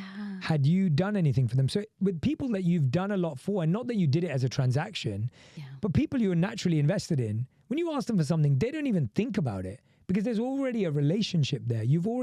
I've had so many people who've asked me for stuff, but like they've helped me with so many different things in life, especially my oldest friends. Right. I'm like, I'll do anything for you because you're one of my oldest friends. Like we've been friends forever. So it's not that you're doing things transactionally, but for people that you've deeply invested in, it's not hard to ask. And so I think a lot of us realize in this moment, maybe we haven't deeply invested in a lot of people. Maybe we haven't really asked them how they need support. Wow. Maybe we haven't turned up for them. Maybe we haven't showed up for them. If we have, then maybe if we ask, they'll be okay with it, right? That's one thing. The second thing is how we ask. I think I was scared when I wrote my first book, Think Like a Monk. I was so scared to ask for testimonials for the back of the book. Right. Because a lot of the relationships that I was asking for the testimonials were fresh and new, and some of them were deep, but they were with people that were astronomically huge, and I was having massive imposter syndrome. Right. And so I asked really sincerely with no expectation. So I wrote the message out. It was a personal message to each person. I told them why I'd love it from them. And I said, by the way, I want you to know it will not hurt me if you say no. I will be completely okay if this isn't right for you, and I'll accept that. And I think when you've already accepted and you've done it gracefully and graciously, now if the person says no, you actually recognize that they'll probably say it back with some heart as well. I think if you shot someone and everyone the same message that you sent everyone, then all of a sudden that person may be like, no, I don't have time for this right now. And then that hurts more. Right. And so I think it's about really communicating why that person. Why does it help if you help me? I think sometimes we just want to ask for help and say, can you help me out with this? Right. But not why you. No, I just need some help. And that sounds like you just need help because you haven't thought about it. But if you reached out and said, hey, it would really mean a lot to me because I know that you love ancient wisdom. I know how much ancient wisdom has helped you in our conversations. This book is about ancient wisdom, and I want ancient wisdom to spread all over the world. That's my purpose, is to help the teachings of the Vedas become accessible, relevant, and practical. That is my personal purpose. And you value that too. Therefore, this isn't even a testimonial and endorsement for me. It's really to endorse that. Do you feel comfortable with that? And I'm okay if you say no, no pressure. By the way, I still do that today. When I send someone, and I feel the same way as you do, I feel all the same feelings. I don't want to look desperate. I don't want to look weak. I don't want someone to feel that. And then I realize, but I am desperate. Right. I do need their help. Right. I would love for them to be a part of this. And so why am I scared? And by the way, am I willing to also ask them, hey, if you can't do it this time, could you tell me what would make you open to doing in the future? What would it take? And I think often we don't look at things like this. We look at everything, like I said, surface level. If someone says no, we go, oh, they don't like me. Right. Maybe it wasn't the right time. Maybe they've got a bunch of other commitments. Right. Maybe they've been thinking about something else. And so I think it's really, really important. And the other thing I find is as you become more successful, you've got to remember to keep doing that and helping someone else and reaching out. And I find that a lot of people lose that as their career grows, where they stop helping younger, newer creators, people, because they're like, well, I don't need them anymore. Right. And I think when your life becomes about who you need and who you don't need, you're in trouble. So true. Because it's hard. Now, I'm not saying I have time for everyone, and I'm not saying people make time for everyone either. Everyone's going to DM you now. I'm not saying, it's not even about me. I don't think everyone will make time for everyone. Right. But everyone has to make time for some people, and that has to continue. And I love that about you, because you've helped me so much. Personally, honestly, you've helped me so many times where I've said, I'm feeling imposter syndrome, I've said something and I feel really upset about something, or I need help with a strategy and I don't know what I'm doing. And it's so confusing, because I think one thing that people don't realize, and I would love to know if you still feel this way, is that I feel like I'm constantly on a high and then on a low, and I have so much clarity about this and then I'm confused again, and my emotions are all over the place because I'm learning so much, and I'm always trying to narrow it down and make it better and find a way to do what's working, what's not working. It can feel like a massive roller coaster. Yeah. And I think you can look at someone's life and think they've got it all together. People really look at me sometimes and think, you're living the best life. And I'm like, I am. I'm so grateful every day. But some days I feel like this is hell and I can't do it anymore. And then other days I'm like, it's fine. Do you still feel like it's a roller coaster of emotions for you? Well, I want to point something out, Shivani, if it's okay. And obviously you can edit this out if you don't want to end Yeah, sure. No, please do. This is what proves that the reason why I've supported you is because you've proved to me that you can handle honesty. So when you first launched The Millennial Mind, you asked me to be a guest on the show. I did. And I didn't feel that was weird at all, because we've been friends. Yes. And I was really excited for you for launching a new show. And I was honest enough because I believed we had that relationship to say to you, Shivani, I think you should do a season, test it out. Yeah. And as you get more confident and comfortable, I promise you I'll come on. Or I said, I'll come on one day, or whatever it was along those lines. Here we are today. Yeah. You probably asked me, when did you launch? 4 years ago. So you probably asked me 4 years ago or something like that. I probably would have. Or maybe 3 years ago. It was like a year in. It was very new. It was very new. Something like 3 or 4 years ago. You didn't get offended by me saying that. You didn't go online and go, oh, Jay thinks he's a really big shot. He just said no to me. He's not helpful. You could have done that. You didn't make a big deal out of it. That made me want to support you more. So whenever I've supported you in those years behind the scenes or whatever we've done, it's because I respect you, because I could be honest with you. Right. And I could trust you with my honesty. Right. That's not my greatness, that's yours. You presented yourself really well when you asked me. It was a really gracious ask. You didn't feel rejected by it. You were okay doing the work. You've built something amazing. I think I'm a fan of yours. That's why I help you, not because I think you need it. I'm a fan of what you do. I think you stand for something amazing. I think we need more incredible female podcasters in this space who have powerful voices, who are articulate and well-spoken like you are. I think you're uniquely gifted. Even this conversation has been one of my favorite interviews I've ever done. Like, I'm enjoying it so much. And that's not just because we're friends. It's because I feel a certain space that's been constructed by you. And I honestly have said things I've never said before. And that's because of you. So when you look at all of that, you could have easily reacted and been like, well, Jay thinks he's such a big shot, so egotistic. Oh, he thinks he's some, top guy. Like, you could have felt that way. You could have even shared it online. But you didn't, because I'm hoping, A, you didn't feel that way. I didn't, no. But B, you were willing to put in the work. And I just think that we all have to have that ability. And by the way, I have to do the same. The guests that come on my show today were people that rejected me in year one. I sent personalized letters, videos, and voice messages to so many guests that we could never book 5 years ago. And today I get voice notes, video messages, and letters from people who want to come on the show. But I wasn't bitter because they said no. I wasn't upset. I didn't think that they thought they were better than me. I just realized I had more work to do to present something as a platform and an opportunity. And I'm not saying about scale. I just want to clarify this. I agree. This isn't a conversation about scale. This is not like, oh, you're not big enough yet. I've been on plenty of shows that are starting out new, whatever it may be. That's not the point here. It's not about scale. It's about when it's right for you and when it's right for that person, when it comes to energy. When you feel, and we've built up a relationship over the years that's actually brought us closer. 100%. So today I'm far more open with you than I would ever have been 4 and 5 years ago. Because we're actually even deeper friends now. And I feel like I can ask you questions in a certain way because I've learned to ask you questions in a certain way, but also I know you. And so I know how to push and how to not. Yes. Right? And I think that is also really important. And one thing you actually said to me at the start was, I really want you to interview me when you are at your best. Because we could do an interview and I could actually interview and ask you horrible questions. I actually did a podcast the other day and it felt like an interview. I asked the guest a question, they paused. And it made me realize how different podcasts are to interviews. Yes. And it really made me realize, gosh, I really don't want to interview somebody anymore. Yes. I never want to have that style of, I ask you a question, you pause. I'm not allowed to share my own experience. We're not allowed to have a deepened discussion. I'm not allowed to feel this enlightened feeling, go, wow, I really resonate with you. It's just a question and answer. Yeah.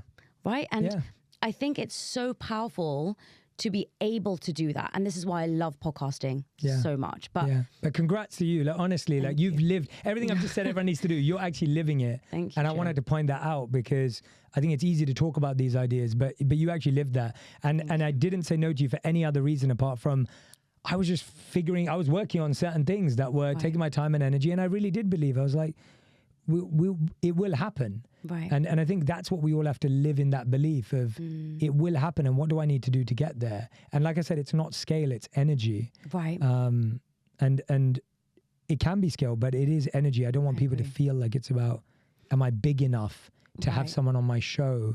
I've had people pick our show because they know it's the right energy. If anything, I'd say the reason we get the guests we get and the reason we get to have the deep conversations that we do is because people know that it's a place they can truly be themselves. Right. And that's more important to them than anything else. So true. And that's why it is what it is.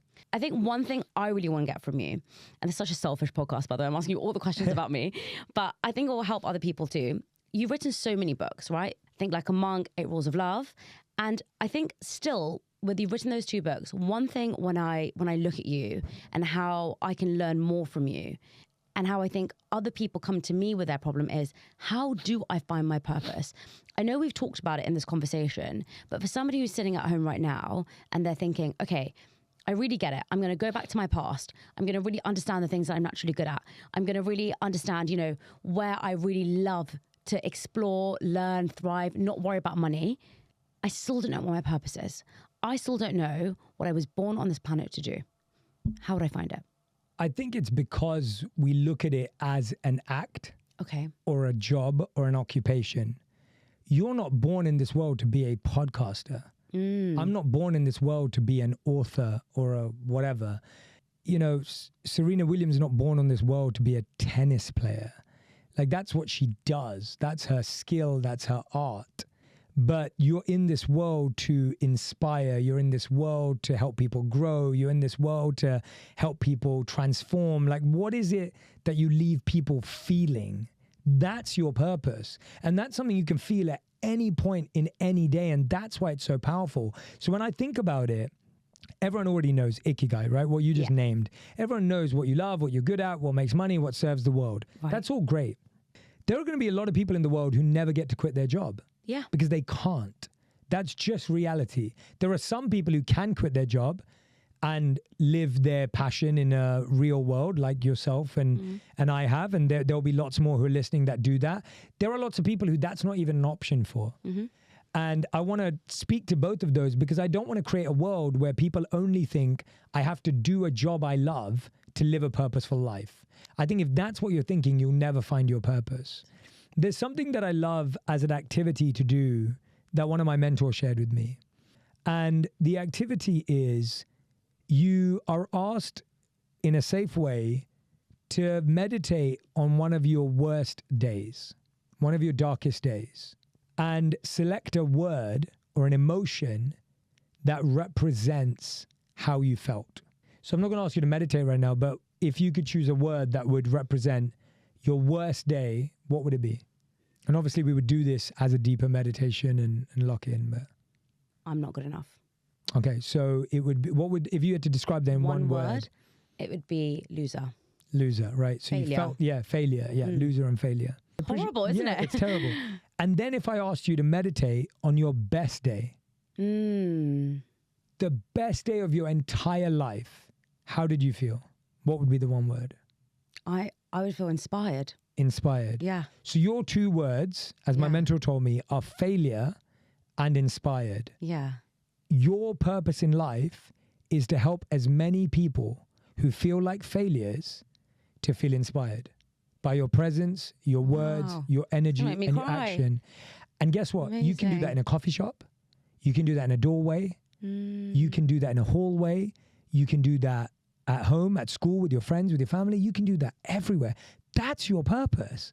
Right. Now, if you figure out a way to do that on a huge podcast like yours, or you get to figure out how to do that through a book or a TV show, or you get to figure out how to do that through YouTube, amazing, right? That's all the other advice we've been given today. Right. But all of that is to serve this. So when I look at my worst day, I felt lost. And on my best day, I felt bliss. And so my goal is to help people move from feeling lost to finding bliss. Wow. Now, the way I do that could be a book, a podcast, a YouTube, a film, a TV, whatever it is. True. And that you can figure out. Yeah. But this is what you're dedicating your life to. And the thing I love about it is every room you walk into, you'll meet someone who's lost. You'll meet someone who feels like a failure. You'll meet someone who feels like a loser. You'll meet someone who feels stuck. Yeah. And you get to uplift them. And by the way, that is your unique journey. So my mentor shared that with me, changed my life with that, because I started to realize that your purpose was just those two words, and you could do it for your mum, your dad, your sister, your best friend. And that's how you live a purposeful life. And guess what? When you start doing it with that one person, you get to do it for more people. And then you figure out all the social media, that's all a vehicle for this. It's all a vehicle for this. Those are just platforms, vehicles, and the containers in which this lives. They're not the thing. Yeah. And I think we're thinking, oh yeah, my purpose is to be an investment banker. My purpose is to be a doctor. No, it isn't. Your purpose, even as a doctor, is to take someone from their worst day to your best day. So true. And so I would like people to look at their purpose as that and not feel lost by this idea of the job will be my perfect purpose. Because by the way, even in that job that you think you will love perfectly, you'll have to have the worst days and the best days. 100%. And you will have to move, just like the roller coaster you described. Yeah. You will constantly have to feel like a failure and go back to feeling inspired, which is what you're doing every day on that roller coaster. So you're living that journey every day. That is your purpose. So true. When you unlock that, every day, every question, every moment, every interaction becomes incredible, because you know you can leave someone happier. You can leave someone better. So powerful. Do you ever feel lost at the moment? All the time. I mean, really? I question. I'm someone who likes to. I probably go too extreme the other way, where a lot of people are not very comfortable evaluating their beliefs. It can be a very unsteady place to live. What do you mean by that? So we're scared of questioning whether we've lived a life of just focusing on other people's pressure. We're scared of evaluating the people around us, because we're like, well, I feel comfortable around these people. Even if they're not great, they're my people. I'm okay with it. Right. Whereas I'm someone who likes to over-evaluate and assess who I'm around, how I'm spending my time, how I spend my money, how I engage. It's something, I'm just like that. Okay. And I enjoy being that way because I think it allows me to move into the world in the way I want rather than staying stuck for too long. I feel lost because I ask so many questions. I'm okay with thinking, well, I've believed this. So let me think of an example. Like, when was the last time you felt lost, for example? I felt lost earlier this year. Okay. Yeah, I felt lost earlier this year. I felt lost because I realized maybe I wasn't spiritual enough for the spiritualists, but I'm definitely not material enough for the materialists. So I was like, where do I fit? Right? Where do I fit? I'm not someone who likes to go out and party. I don't drink. I don't have this lifestyle of like, oh yeah, let's, go crazy. Like that's not my life. Okay. But at the same time, I'm not someone who just wants to conform and live a spiritual institutionalized life in a very religious, like regimented way. But why this year did you have that realization? Because I guess you've been part of that circle. I think it's because I left London now. It will be, where did I live? 2016. It'll be like 9 years since I left. So it's been nearly a decade of my life. And you just start to question things over that time period. Right. Like time is such a important part, right, of reflection. And I think it's just getting to that 10-year mark and there's a natural reflection period of like, where do I fit in? Who am I? Do I want to fit in or do I want to belong? And what do I belong to? And I had this really beautiful realization when I was asking this, and this is very specific to me, but I realized I belong to a 5,000-year-old tradition. The Gita was spoken 5,000 years ago. And as long as I'm speaking from the Gita, I'm connected to that tradition. And I just realized if that tradition has lasted 5,000 years, I'm going to be just okay. Yeah. Because I can't be lost. I can't be lost if something was founded 5,000 years ago and it survived. There's no chance I could be lost if I belong to that. But if I feel I belong to a tiny little group of people, then I may feel close or distant from them. Yeah. And I think that's the reality, that we have to learn to belong, not fit in. And belonging comes when I feel I'm a part of something bigger, when I feel I'm part of something beyond me, and that I have an unbreakable bond based on values, not based on proximity, not based on likes and preferences and dislikes, not based on compatibility, but actually a sense of, I belong, this is home. And home isn't comfort. It's a place that gives me shelter and gives me support in the deepest of ways. Not just, hey, how you doing? But this will never go away. Right. And so for me, I felt lost because you're trying to find out where you fit in, and then you'll always feel lost. But when you look to belong, you're okay if you don't fit in anywhere because you belong to something much bigger. So that's kind of how I made sense of it. It's really interesting because naturally, I spoke about this with Africa actually. I think naturally from a young age, I've always not conformed. And it's so interesting now with my podcast, people are like, you don't conform to anything, but it's something naturally I've always done. But I still struggle with a way that I should be. When you said earlier this year, you felt lost because of, you weren't too spiritual for the spiritualists and you're not too materialist for the materialists. I think I sometimes have that struggle too. And I feel a lot of guilt when I feel that I should be harnessing all my money into helping other people. And also, I think there's a perception that you should do that. I'll give you an example. People think life coaching should be for free, but we don't ask a doctor the same question, right? We don't ask a surgeon in private healthcare. You have in England, you have the NHS, you have private healthcare. We don't think a private surgeon should be for free. But why? They could save your life. They could help you. And people often ask, well, don't you think life coaches should be for free? Don't you think your workshops should all be for free? Don't you think your coaching should all be for free? And sometimes I think, should I? Should I be making money? Because am I making money off people's insecurities? Or am I making money because I've done so much work and now I'm sharing it and I also want to make it my job? I never know how to balance that. I think it's always harder for those of us who didn't come from a lot to then when you get into a position of having something, you always feel a sense of guilt. Right. Because there's a part of you that feels you also don't deserve it. And you also want to serve others with it as well, which makes sense.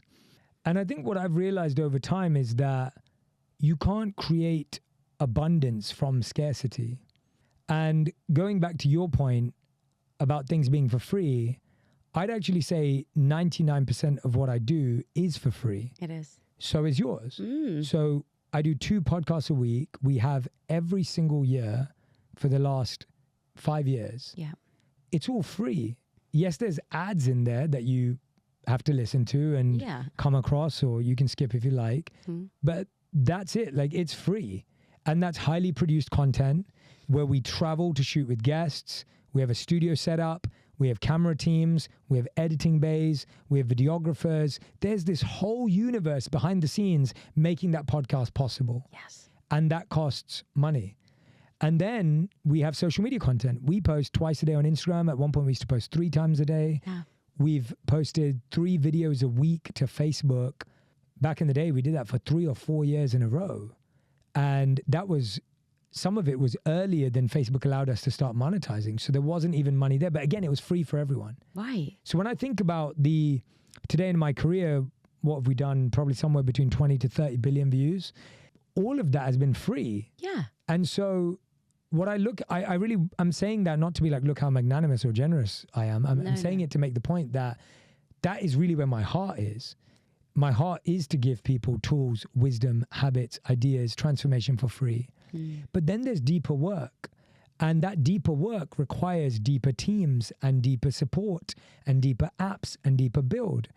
And in order to achieve that effectively, it's important. Now, here's the thing I'd also add is that helping others, if we don't want people to help others and make money, that means no one's going to be able to help people sustainably. And so to me, it's more about how can you be safe and secure, and how can you serve others? How can you support others? And for sure, I think it's also being honest about our needs and even if it's not our needs, our wants. I'm very honest and comfortable with the fact that I am grateful for the life I have and the way I live. And I also want to help others. Right. And by the way, I didn't know it was going to work out this way. Yeah. And I'm grateful for my life. And I don't think we were talking about fashion earlier. Right. I love fashion. I really enjoy it. I love interior design. I absolutely love it. I'm finding ways to express my passion. And yes, there are people who are probably more simpler than me. There are people who are more generous than me. There might be people who give more than me.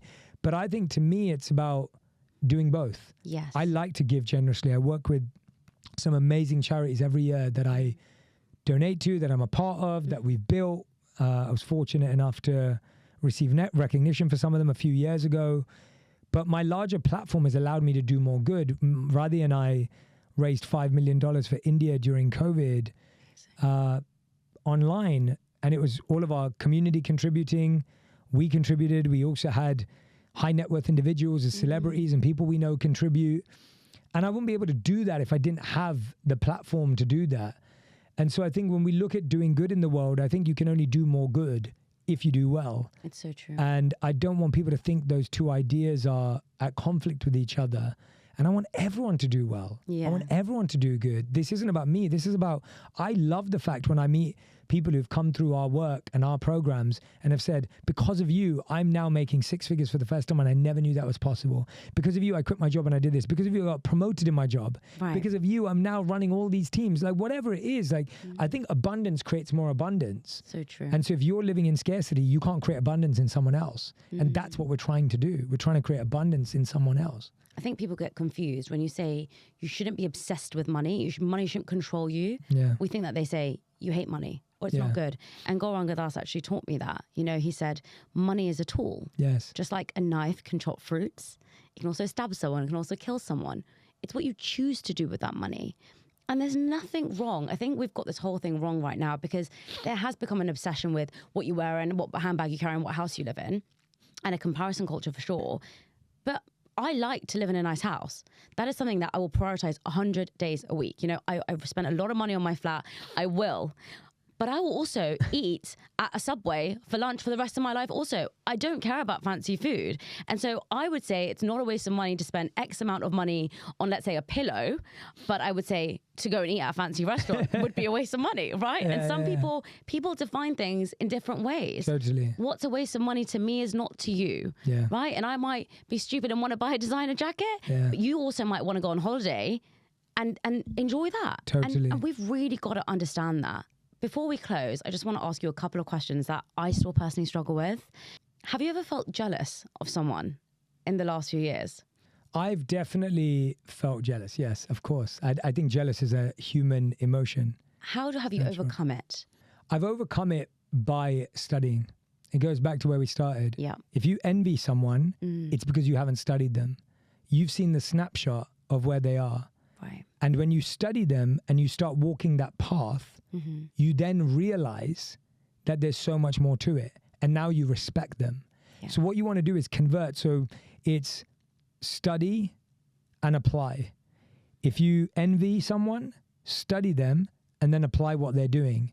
And all of a sudden you won't envy them, you'll respect them because you'll realize how much work it was. Envy means I haven't studied them. Right. Envy means I actually don't know what time they wake up. Envy means I don't know what time they go to bed. Envy means I don't know what their life looked like on day one. Envy means I don't know how many sacrifices they've made. Envy means I have no clue how that person actually lives and breathes. You will never envy someone if you actually understood what it took to get there. And by the way, envy can be a sign to what you need to work on and what you need to build.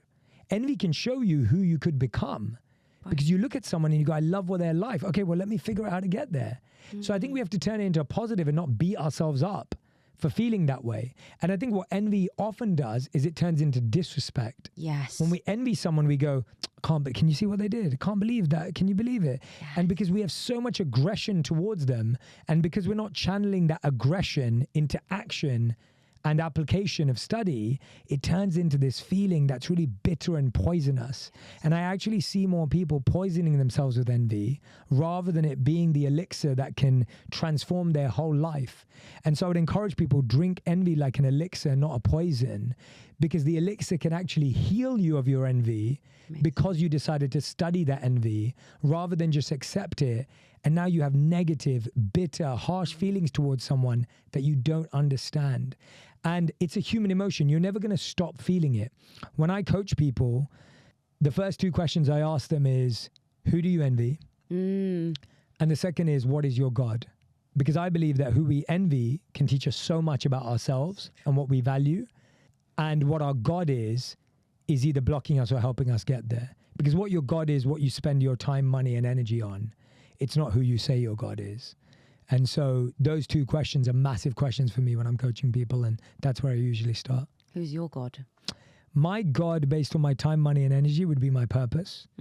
Most of the money I make, I'd say we reinvest 80% of what we make back into building more. It's not just sticking around. It's all reinvested.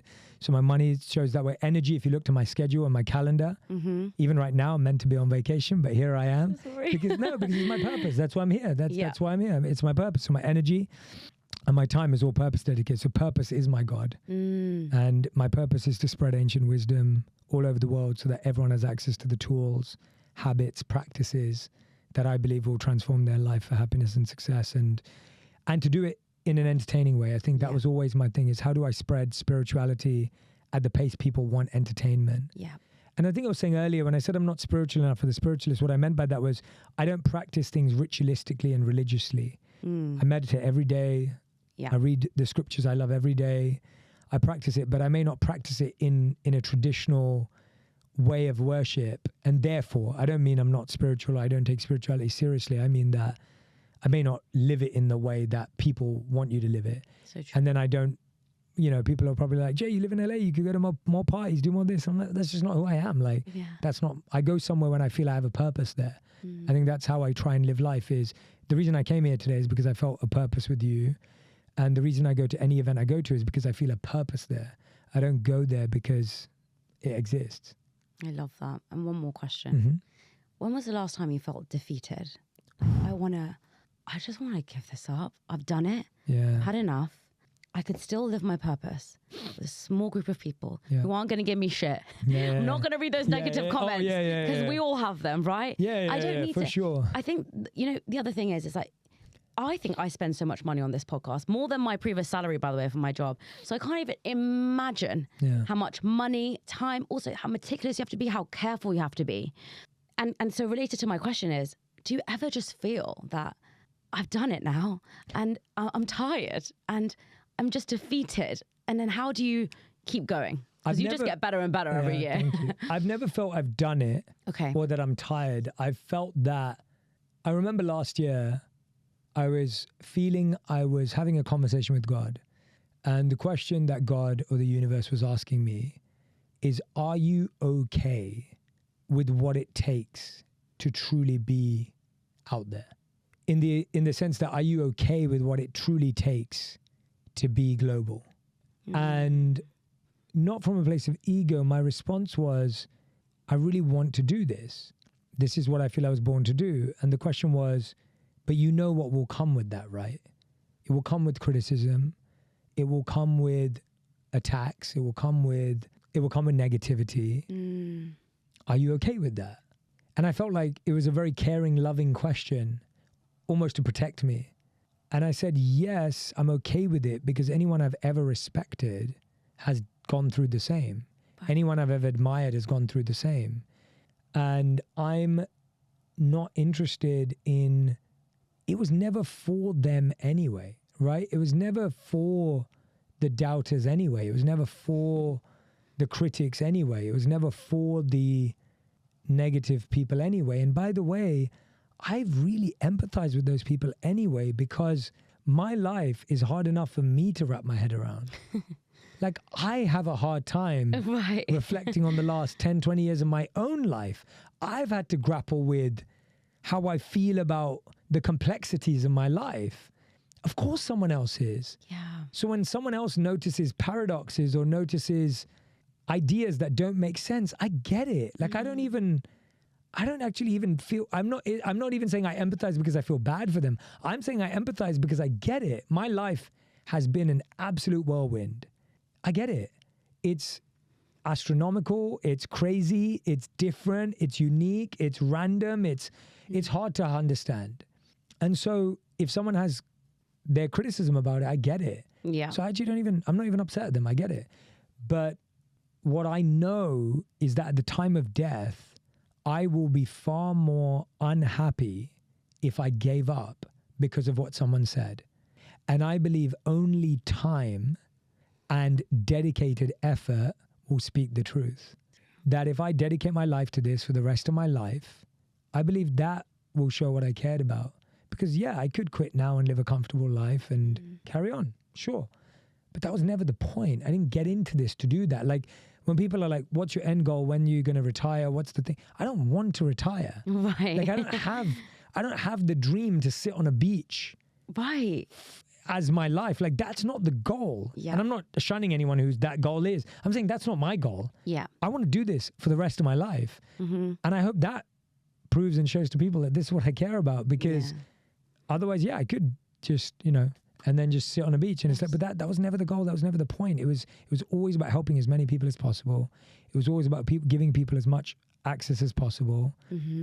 And now I feel like I believe in so much more being possible because of how much I'm already living in bonus land. I always say that. Like, I've already achieved far more than I ever could have ever imagined or dreamed of. Right. So now I don't want to stop. Now I'm truly limitless. Yes. Back then I was so limited. So true. And so now I'm like, got to keep going. There's so much to do. There's so many people to help. There's so much more service to do. I can't explain to you how powerful this conversation has been.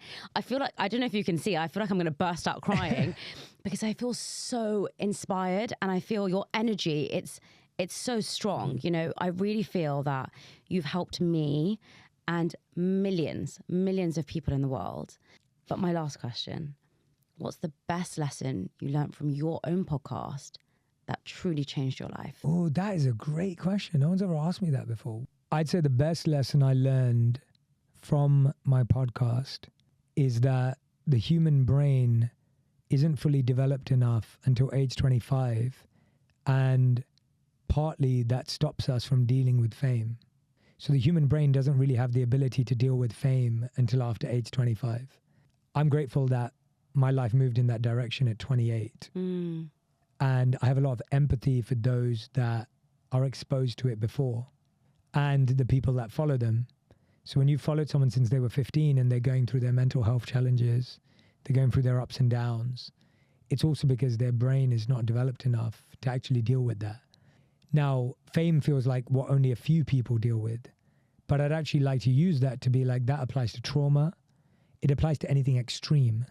So if you're under 25 and you're struggling because you've been through something extreme, know that your brain is still building the ability to deal with a lot of that, and that you have the opportunity to heal a lot of that and to develop the skills and mindsets needed to heal and transform that. And so don't put so much pressure on yourself to figure it out this year or in the next 3 months. There are certain things that only age and growth can help with.